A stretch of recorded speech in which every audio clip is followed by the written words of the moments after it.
Over the next few weeks, we will be seeing massive pumps based on history, based on the current data, and based on everything, ladies and gentlemen.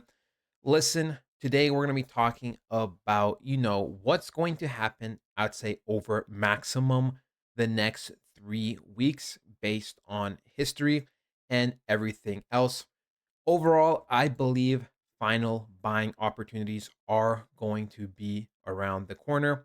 There may or may not be one final dump.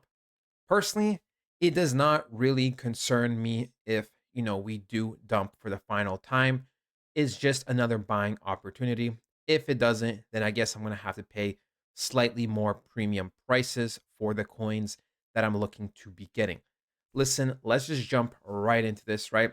We can see Bitcoin is at $105,000. And despite it being so high, people are concerned because altcoins are generally down. The reason for this is, well, there's two main reasons. I believe number one, the Trump and Melania coin shook things, right?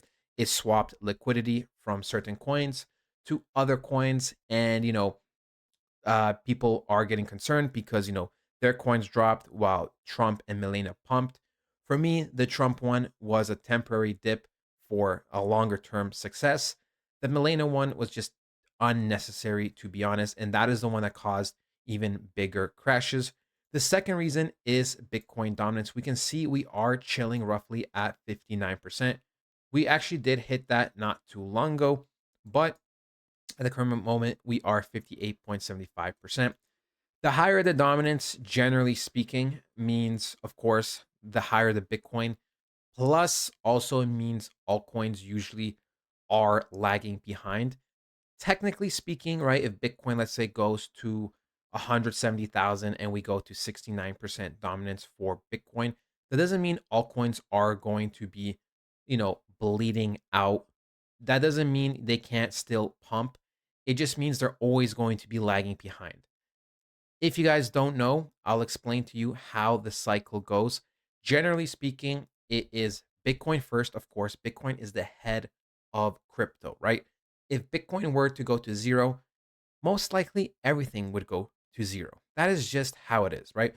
Bitcoin goes down, other coins go down. The only time when Bitcoin goes down and other coins go up is when we transition from pretty much, Bitcoin to altcoin season.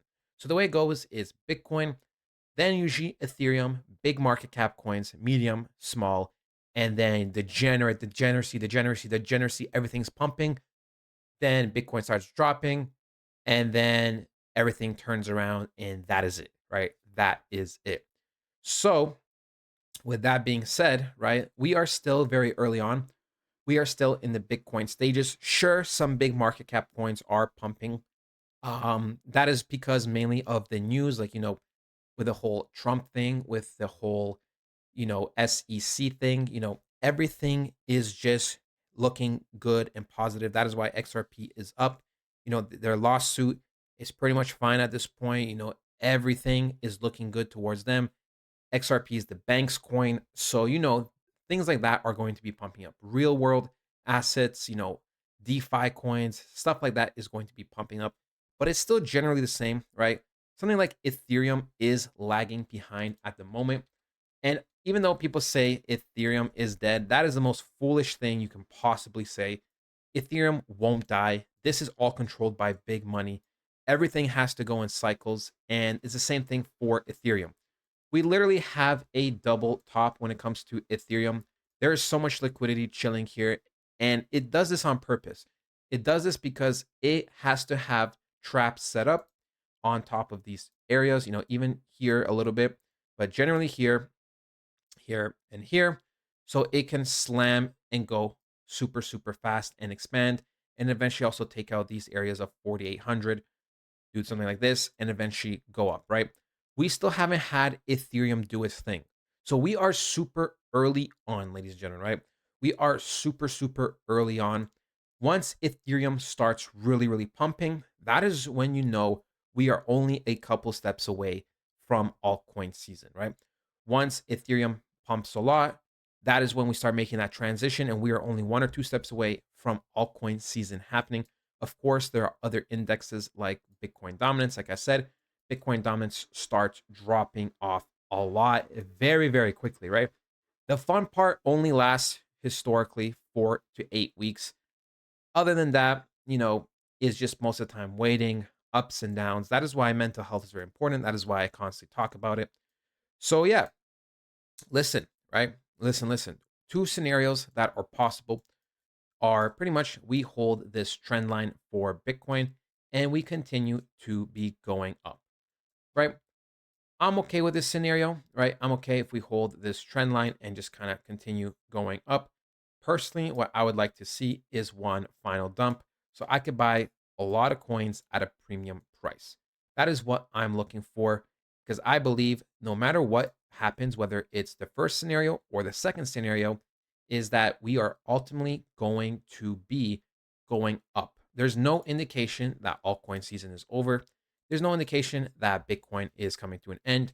There's no indication that things are going to be going down. Like, that is just the way it is, right? You also have to remember there's a lot more money in Bitcoin, there's a lot more money in crypto. We can see at this current moment the total market cap, ladies and gentlemen, is roughly at 3.54 trillion, which is higher than our historical highs of 2021, where it hit pretty much 3 trillion. Okay. So we have an extra 500 billion, and that is still the start. But you got to remember to move from 3 trillion to, let's say, 6 trillion is going to require more stops. It's going to require more time because there's a lot more money involved now. That is why something like gold takes years and years and years to move because gold is roughly 13 to 14 times the size of Bitcoin. So there's a lot more money and it takes a lot longer to do its cycle to finally pump, right?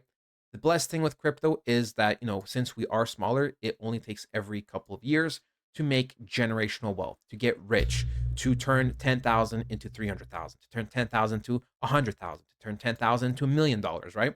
It it only takes every couple of years. I do think things will change in the future, probably for the worse, but that is a relevant topic, right? That is a relevant topic. We can see we are struggling in terms of exhaustion, right? We are having lots of rejection candles here, but in terms of closes, we are slowly creeping up. So, like I said, I do have to pay attention to the amount of rejections and exhaustion there is over here. There could be this could be a sign of us dipping one final time before going up. Historically, every time we see a big dip, it usually causes some kind of reversal, right? We had ETF news here. It sold, right? It pumped a little bit, it sold, and then we had a dip here, taking out the lows, and then we quickly recovered, right? Every time, usually, there's some type of dip, it recovers very quickly. Dip recovers quickly. So I expect the same type of behavior, right? I expect the same type of behavior. People thought this was it for Bitcoin. They thought this was it for everything, back in July, right? We were sold down and then boom, right? Because remember, that is just how the markets work. Big dip over here, right? Boom, recover, go, right? That is just how it works. Dip, recover, go. So I'm not worried. I'm not worried. I'm preparing my final buys. In the next video, we'll be talking about which kind of coins, I am buying, how much I'm buying. And, we will do tier lists about real world assets, meme coins, and other coins. But for now, this is it, ladies and gentlemen. I hope you guys did enjoy, and I'll talk to you guys next time.